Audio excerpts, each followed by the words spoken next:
Hey, folks, welcome to Affiliate Nerd Out Real Talk Friday edition. Joined as always by my buddy Christen Evans. How we doing? Good. Glad it's Friday.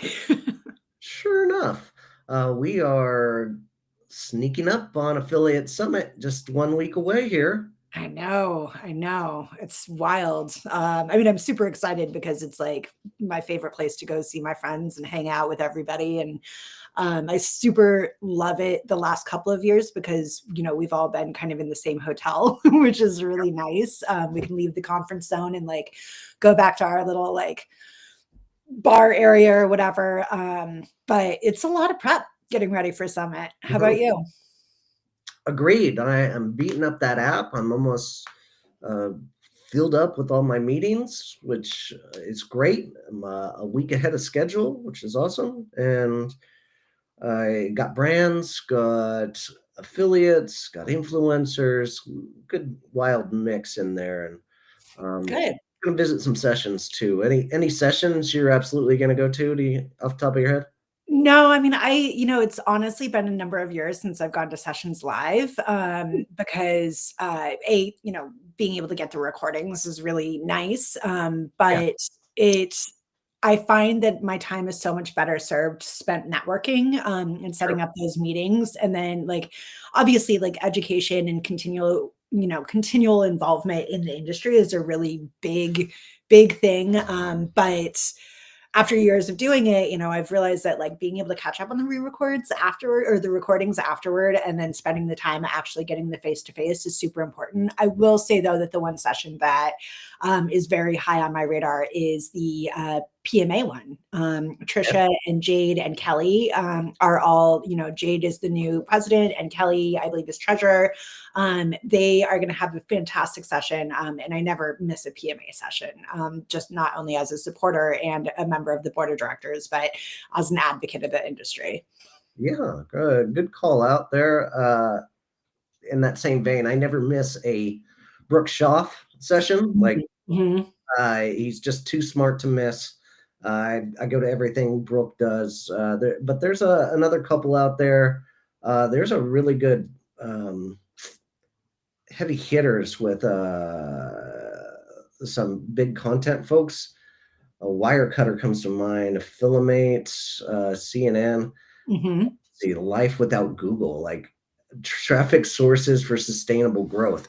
I like that concept. I'm really interested on what publishers are doing now that life sucks for them on SEO wise. Like, So many of them have still like, especially, I think the big guys will always have a little bit of a sturdier footing, but some, historical like blog partners that I've worked with for years and years and years really got hammered by those updates. And it's been a really tough clawback for a lot of them. So that one actually could be a really good one to attend, and just to kind of see how we can help them and advocate for them in that space too. yeah, yeah. And who are you meeting with? Is this a same thing? You're trying to lock in clients, trying to hang out Not with so much them? client focused this time. I'm really looking at publishers this time around. It's funny because I always aim for publishers, and then I always end up meeting with like one or two people that are good prospective clients, which I love. Like that's a really good mix. I'm gonna get my rounds with my network reps just to make sure that we're aligned and on the same page, especially with the move from share sale to AWIN. That is a huge impact on a lot of my clients for the industry. So I'm looking forward to getting time with my AWIN reps. And then I'm launching a number of clients on Impact right now. So I'm going to get some time with Impact reps.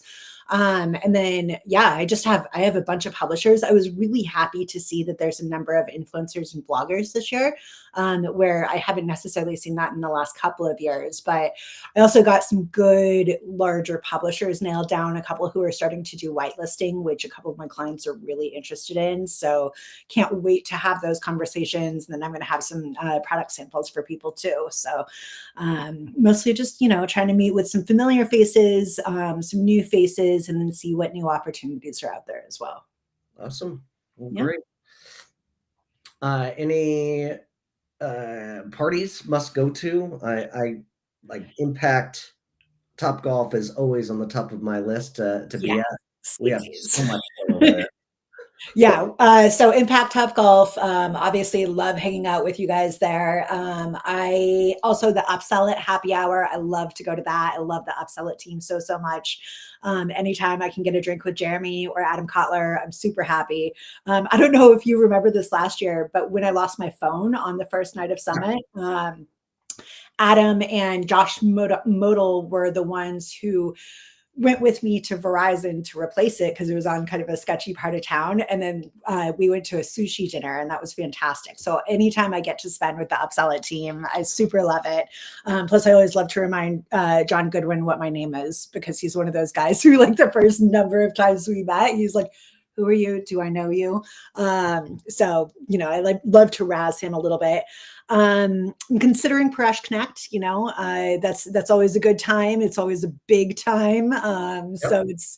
it kind of, that one always kind of comes down to the wire for me, is like, do I have the juice for this? Yeah, I was just exchanging an email with Paresh. I'm like, all right, I'll take my Red Bull and we'll see Yeah. if we can rally and make it out there. Well, But you know what? Here, how about this? If you go, I'll go. all right, fair enough.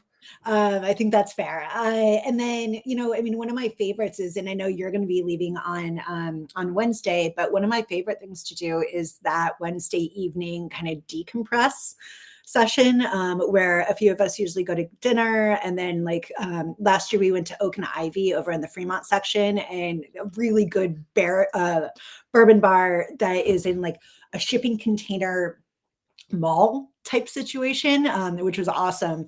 So I always look forward to that, just because it's kind of like a debrief after the chaos of the few days. And super fun. We ran into a bunch of AWIN people there last year and just had a really, really good time with some excellent old fashions. So I super looking forward to that.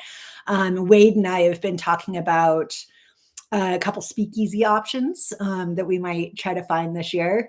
That's always something that we like to do. So I'd like to leave a lot of room for spontaneity, and whatever may happen, because I find some of the best events and some of the best conversations happen in those moments. Oh, I love that concept. Yes.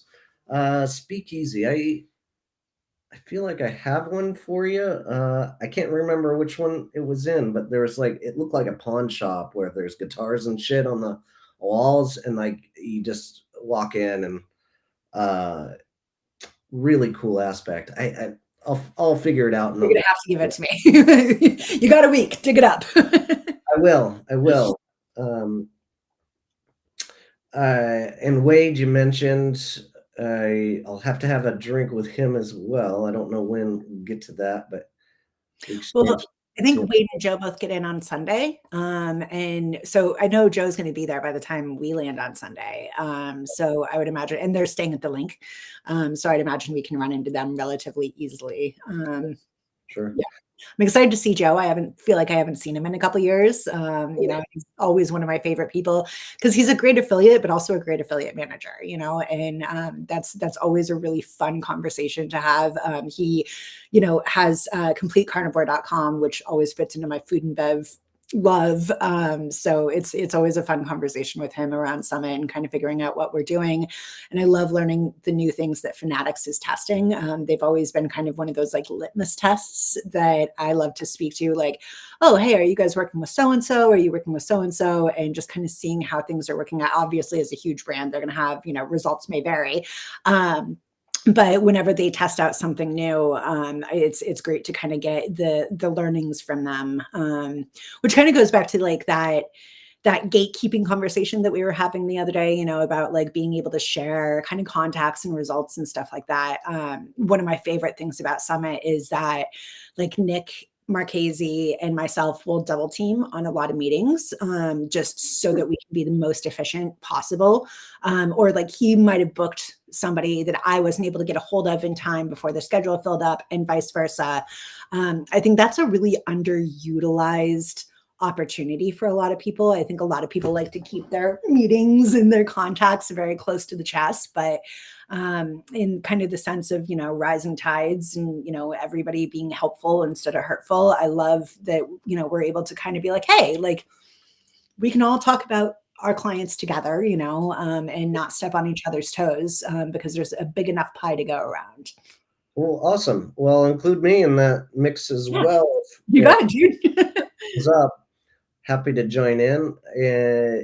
And to those lines of like, one of those things that I'm really looking for, and I still haven't found, is an influencer trainer that'll teach people to get into the affiliate space. I'm really hoping to meet somebody at Affiliate Summit that is into this. So if you run across something like that, I've been beating up the app trying to figure out who does this kind of thing. Mhm. And eventually I might even go do it myself, because I think it's a service that is just completely underserviced right now in the industry of swaying folks that are in that micro influencer space into affiliate marketing before they get this, they drink the Kool-Aid of you must have sponsorships to work with brands. Like somebody's got to be out there. I just don't know where they Yeah. are. I mean, it's, I was having a conversation with a brand that I'm working with the other day about this, where I was like, influencer is a really good pipeline to affiliate, but it does come with a bit of education and it comes with a bit of hand holding. There is a little bit of a barrier to entry because of the evergreen aspect of those relationships, or of affiliate relationships versus, influencer relationships, which you might have, say a 3, 6, 9 year long contract. But then once that's done, where does it go from there? Whereas, affiliate, like I have been working with affiliates for a decade who are still seeing revenue from a post that they wrote 8 years ago, and like that's the kind of relationship that I think brands love. I think that affiliate managers certainly love them, and I think affiliates like it too, because once you really kind of find that brand that is able to work with you in that way, and you have that continual performance, obviously, like that's a win. It's a win-win-win. And I do think I agree with you. Like, I mean, influencer always kind of leans into affiliate at the end of the day, but how to properly educate on those best practices is something that's really, it's a huge opportunity in the industry right now. Mhm. Yeah, I stumbled across a couple of big players in that space, like Linktree and Beacon. Mhm. That will have representatives there. I'm scheduling meetings with them and to see who their players are that are teaching this kind of thing. Maybe I can get a good connection there. Yeah. But One of the other spaces I've been seeing and reading a lot about is like Substack, really getting into those like newsletters and dedicated kind of areas, which also makes me think about Patreon a lot. And I don't know how much Patreon partners are leaning into affiliate, but I feel like that's a huge, huge opportunity where you already have the built-in community, you have the built-in subscribers who are dedicated to reading your content and your newsletters. But like how can we tap into that more, especially because so many Patreon and Substack creators are behind those walls, and it's a little bit harder to find them unless you're like really actively searching through the communities. I think that's just a huge opportunity. mm, You're taking notes, aren't you? well, that brings up, AffyStash is always looking after search engines that are next and how we can scrape and find good contacts at those search engines essentially. And Patreon's got to be that next thing. And we're working on something on finding Discord like Mhm. channels Yep. for that gaming space, and products that would work in that gaming space. But Patreon, I've never even thought of. So yeah, I'm taking a note real quick, and Yeah. A also, lot of the TikTokers that I follow and really enjoy do Patreon, and I think that that's just definitely kind of an untapped area. I'd love to talk to somebody about that. So if you're out there and you're listening, let's chat. But yeah, I mean that like Taylor Swift Styled, which is obviously an account that I follow kind of across the board. She has a Patreon account, and I know she uses affiliate links. So I'm wondering how she kind of uses them in conjunction. So I just think that that's a really cool opportunity for us to be able to potentially tap into. Beautiful. Yeah. All right. We're at time today. Thanks for joining me again, Christen. And Mhm. see you next Friday before we take off on Sunday here. Sounds perfect. Can't wait. All right. Keep on recruiting, folks. We'll see you Have out a good weekend, everybody. there.